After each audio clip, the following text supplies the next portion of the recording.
Hi, Ryan here in Midtown Manhattan. We are with the executive producer of the 13th annual GLBT Expo, Sharmayne Wesler. Sharmayne, how are you? I'm fine. How are you? It's good to see you. I'm very good. We're going to go hit the expo floor and talk to some people, find out what's happening here today. But just a quick overview. What's going on here today? Well, today we have about 400 exhibits, and we are representing the gay community to them. We're introducing the gay community to all of our exhibitors and sponsors, and it's a wonderful, cohesive, just a fun time. We have everyone from travel, from insurance, from banks, and they have products and services specifically for the gay community. Sharmayne, I have a lot of questions for you, but I want to start with one big one. Okay. How much does this event cost to produce? Well, if you look back, we have the Javits Center, and it's not cheap. It's about $500,000. I'm going to hit the expo floor. I want to find out what some New Yorkers are thinking about today's 13th annual GLBT Expo. We're going to meet up with you. I've got a lot more questions for you, like, is this a safe event to do in Texas? And we're going to meet up with you again. Sharmayne, thanks for having us. Thank you. It's lovely to be with you. It's wonderful to have you. My New York. Let's go hit the expo floor. Is there any inspirations in your life? Could I dare say the word Martha Stewart? Do you think she might have inspired you slightly? Well, it's certainly her zeal and ability to make things happen was very inspirational. But I find myself allied more with Sue Ann Nivens, if you're familiar with her. I am. Well, what is the mission of this expo? The mission of this expo is to bring exhibitors and sponsors to introduce them to the gay community as a whole. Okay. That's the mission. And so for them to get those people as customers, as clients, because everyone has special needs and special, lifestyles, and whoever comes into the show recognizes that the gay community will be a customer of theirs. So it's for them to profit from the gay community, but it's a chance for the gay community to profit from them as well. Inevitably, I will be out in front, I will be talking to people as they walk by. I'll try to create a one-liner that will either get people's attention or give them something to think about. And if they stop for a minute, I'll hand them a brochure. And if they stop for 2 minutes and talk to me, I'll give them more information. That's what I'm looking for. I approach this from two different points of view. If I get clients from this event, which I know I will, that's wonderful. But if I tell people what they can do to protect their relationship, that's the greatest thing in the world. And that's the reason why I'm practicing this type of law. I know there are going to be a lot of people who aren't even going to want to know me from Adam, But there will be people who will stop, and there will be people who will talk, and there will be people who will say, you know what, I have a friend who may need your services. Or I may have a friend who has a question about this. So it's very, very interesting for our organization to be there. If you stand behind the counter and wait for people to come up to you, you're going to have a horrible expo experience. But if you're out in the middle of it, if you're talking to people, if you're entertaining, if you can somehow get them to hear one or two words that you're saying, then you're successful. Samantha, why do you have a booth here today? I mean, it's great that you do, but is there one reason? I never did any of these gay lesbian expos before. This is my first one, and I wanted to let everybody know that I was here, I was performing, and I wanted everybody to see what I've done and be able to get the CD and or some material so they could just hear what I'm about. And I'm just excited to be here. It's a new experience. I'm not the boy next door. I'm not the shy guy down the block. I'm that nasty boy that Janet Jackson wants you to bounce. I know what you want. I can make you scream and yell, but my identity confuses you. My true side you can't tell. I like to call the shots. I like to be in command. When I say jump, you say how high. When I say ease, I wanna watch you stand. At attention, did I mention? I'm the latest fantasy. Who knew I knew you knew we knew? Illusions of reality. Sharmayne, how long has the GLBT Expo been running? Well, we started 13 years ago, and when we started it was the Gay and Lesbian Business and Entertainment Expo. And we did that show for 7 years, and then we were contacted and they said, and people who called said, we've grown as a community. What happened to the B and the T? So we said, oh my gosh. So we changed the name to the original GLBT Expo, and we've been using that since then. And this is our 13th year, and as you can see, We get about 21,000 people who come. It's an amazing event, and we started 13 years ago, and people actually would hang up on us when we called. We would call and say, hello, we're doing a show for the gay community, and they'd say, oh, no, that will never work, and oh, no, but it's ridiculous, they'd hang up. And we actually have been credited with outing corporate America because we persisted, and we got the big names. We have so many big, we have Bud here, Budweiser, they've always been friends of the gay community, and all the people you see here have been with us from like the second or third year, and they have remained loyal. We have Prudential, we have Bud, we have HSBC, Citibank, we have all of these fabulous people, and they just love the community and they support it. Hi, I'm Ryan. We're here at the GLBT Expo with Julia Maresca from the Long Island Gay and Lesbian Film Festival. What's the benefits of having a booth here today? Definitely exposure. It's a great way to connect with the community and to do some outreach and just to get to know people. It's a lot of fun. Is there a need for a GLBT Expo? Is there a purpose here? No, I think even more so. I mean, as our acceptance grows, I think it's a way for us to connect and to kind of find each other. And then also to find businesses, because, I mean, even if society were totally, totally cool with everything, they might say that on one hand and not actually act on it on another hand. And this is a way for us to connect with businesses that actually do reach out to the gay and lesbian community and do conduct their business in a way that would help us and not hinder us. Walking down the street, she's the talk of the town. Sometimes she wears a dress, sometimes she wears a gown. No matter what she wears, at any time of day, people all around her seem to have something to say. They say, who is that? What is that? Is it a dog or a pussycat? We can tell what she is off the bat. She looks like a woman, but I don't understand. Cause when I take a second look, she looks like a man. She's a man, can't you tell? Can't you tell she's a man? She's a man, look at her neck, baby, look at her hands. She's a man, look at her feet. No girl will wear that size. She's a man, look at her hips, look at her eyes. She's a man, can't you tell? Can't you tell she's a man? She's a man, the way she walks and talks, I think she's a man. She's a man, can't you tell? Can't you tell she's a man? She's a man, you think, I know she's a man. Sharmayne, the country is big, the United States of America. We're lucky. We are in New York City right now. How does this expo play out in other cities? Does it travel the country? Does it make its way to Texas? Do we see some of the red states? Well, I'll tell you, in the last 13 years we've tried. We went to San Francisco. We had a great show there. But for us it was a disappointment because we only had about 5,000 people. Even though San Francisco is the gay capital of the world, you're talking about population sizes. In New York City, you have 1 million gay people. You have the whole of Chelsea. Plus one. Yeah. Okay, you have so many people. So it really becomes how many people can you reach? And in a metropolitan area like New York, you get a huge crowd. We've done it in Texas. Do tell. And it was an okay show. It was a fun show, but it wasn't what we wanted. So we decided to Did you feel safe? Oh, yeah. Okay. I'll tell you, though, that's an interesting thing. Next to us is very interesting. There was a gun show. We were in one hall, and the gun show was in the other hall. I'm glad we're in New York. Oh, my gosh, you're not kidding. I'm sitting in the back of my seat just thinking about it. And being in Texas next to a gun show doing the gay, lesbian, bisexual bumper expo. Stickers were, not very flattering to... In the gun expo? Yes, bumper stickers and stuff. So you Mirandaed both? Oh, yes. No, that wasn't my show. Wait, the bumper stickers came into your show? No, they were in the other show, but people were buying them coming out and showing us. It was a very unnerving, but it was okay. Are there GLBT expos around the world? I mean, I'm thinking a GLBT expo in Jakarta. I can't imagine it. Jerusalem, can't imagine it. Well, Egypt, can't imagine it. Well, there are some groups who are Muslims who are gay.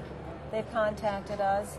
There'll never be a show, I don't think, in any Muslim country.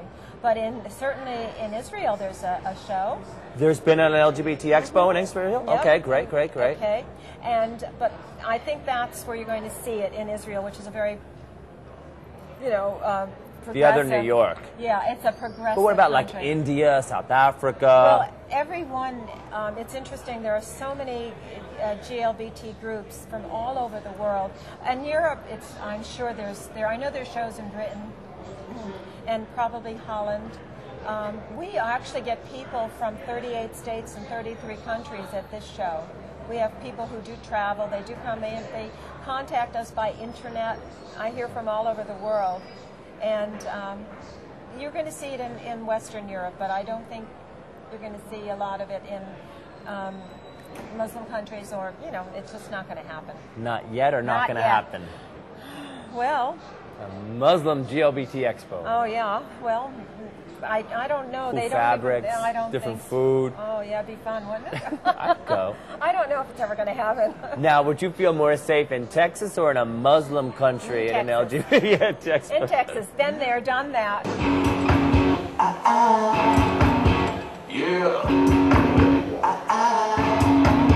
Yeah.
What part of New York are you from? Brooklyn. So what brings you to the GLBT Expo? Well, I'm actually a volunteer with the GLBT Center. I've been volunteering for quite a while, and it sounded like a great idea to come here. Eric, why is it you think that we have a GLBT Expo? Well, we have to have our own community, and it's important for us to be able to realize that we have people who are just like us. We're queer and we're here. How does the Expo at the Javits Center achieve that?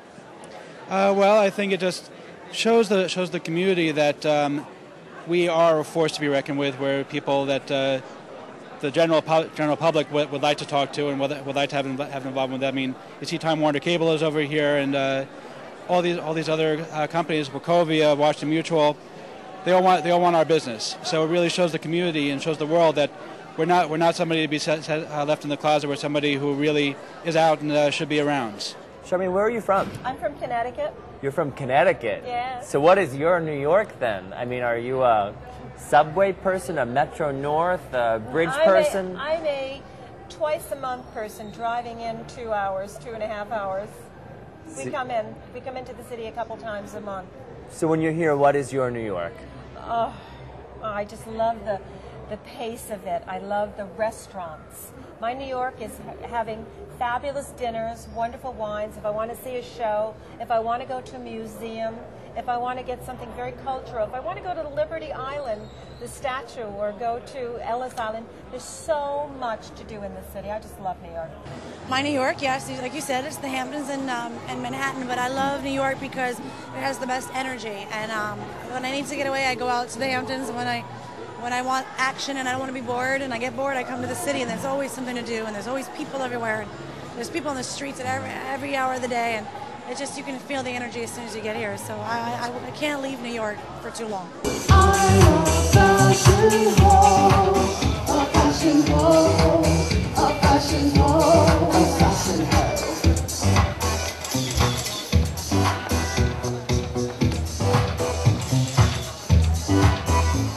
I like to walk the runway.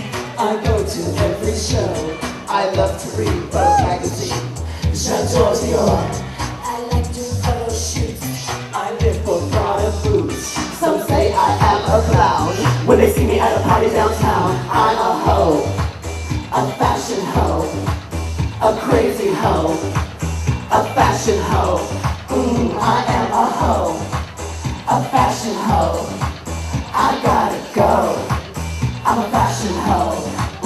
I am a hoe, a fashion hoe, a crazy hoe, a fashion hoe. I am a hoe, a fashion hoe.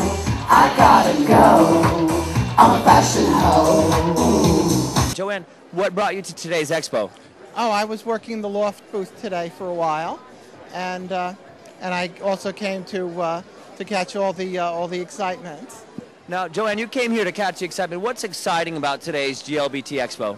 Well, just the fact that everyone in the community is out and about and just doing, just seeing what's available for us that's out there. Joanne, why do you think it is we need a GLBT Expo? Well, because we need to be out there and proud of ourselves. It's like having the Pride March, except, it's the commercial side. When you think about it, we have our businesses. We have our vacation places. We have things that we do. We need to connect with community centers and the like.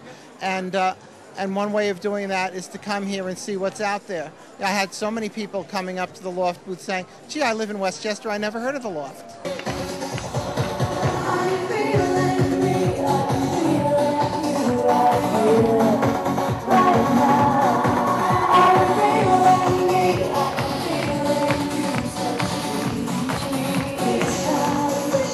What's the demographic of your constituents? Who comes to your expos? The gay community is a microcosm of what the actual United States is. We have folks who are professional. We have folks who are nurses and doctors and lawyers. We have people who are hairdressers, who are entertainers, who drive buses, who play the piano. I mean, we have everyone come. I would say that we have 60% gay men and about 40% lesbians. Interesting. That seems to be, and our average age, by the way, is probably 30. I was going to say 34, 35. Yeah, 30 between that, 30, yeah. Our average age is that. And we actually did a survey online, and we have socioeconomic group goes from 25,000 to 250,000. They fill out a survey for us, so which is interesting. And how do you reach these people? Well, we have our website has about 2 million inquiries every year. I have mailing lists where I tell them that we're coming, when we're going to be around. And people call us all year round and wanting to come to the show. I'm in a spin, I'm giving in, I'm living in a daydream. When I saw you, your smile shone through and touched me like a sunbeam. I'm inside out, I'm crazy about the way you make my heart feel. She knows it, I'm head over heels, I'm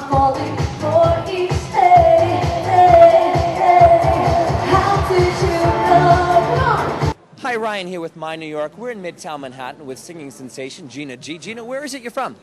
Australia, originally. Australia. And now, how many times have you been here in our beautiful city known as New York? Oh my goodness, so many times I can't remember. I've been here for performances, writing sessions. I'm now living in Los Angeles, going back and forth from the UK to America, and I love America. All right, but we're in New York. Gina, what is your favorite part of New York City? And why? The local pizza joint on the corner. No. There's so many great places. I love Times Square. I love the excitement. Rockefeller Center. Just, all the usual touristy stuff, of course. Ladies and gentlemen, give it up for Gina G and the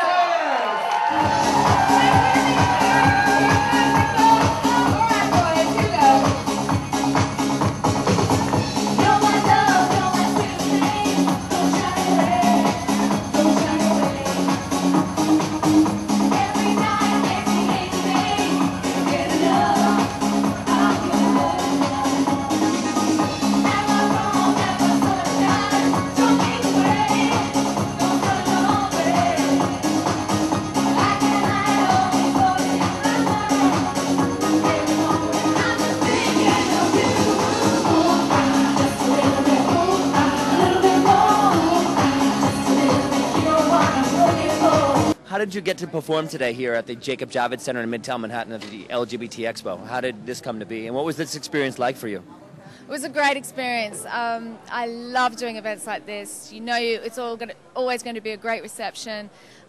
They've been asking me for a few years now, and I wasn't able to, but because I was just up the road in Los Angeles, I could come. Up the road in Los Angeles. We're about how many hundreds of miles, and Gina G was up the road in Los Angeles. Well, it's a lot closer than London or Australia.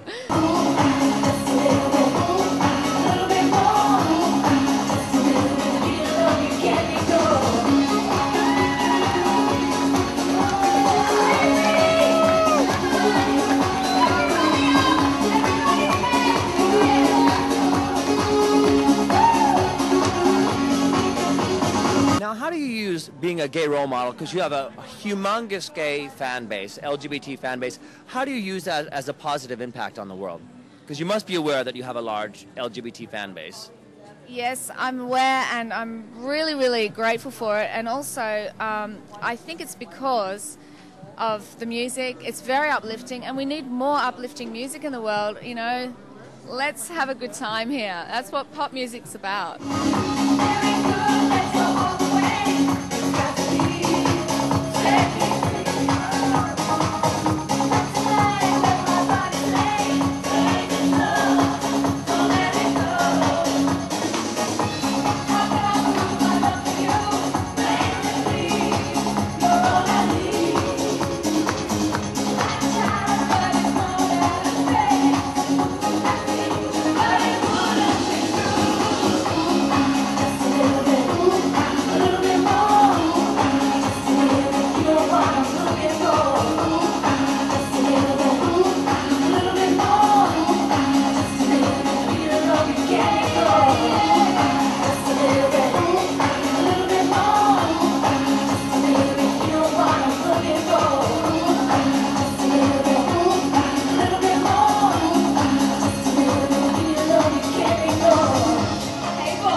What is the nightlife like in Australia, if we can go back to your heritage, and can you compare that to New York for us? Well, the nightlife's pretty the same. They love clubbing out there. They're a bit more hardcore, I find. People actually know when to actually go home here, but Australia, they want to stay open all day and on to the next day. I don't get that.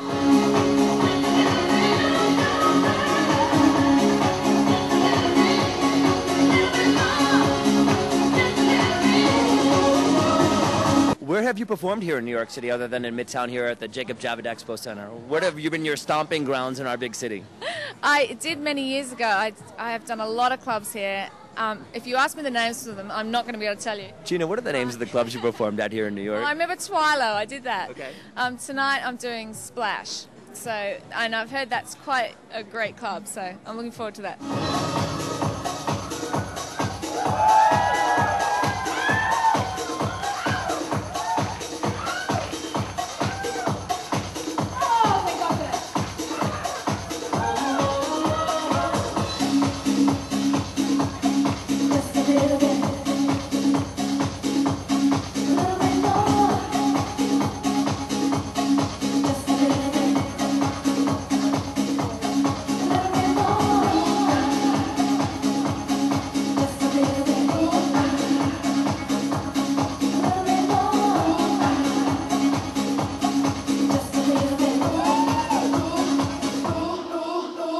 Who was watching you perform? What was it like for you?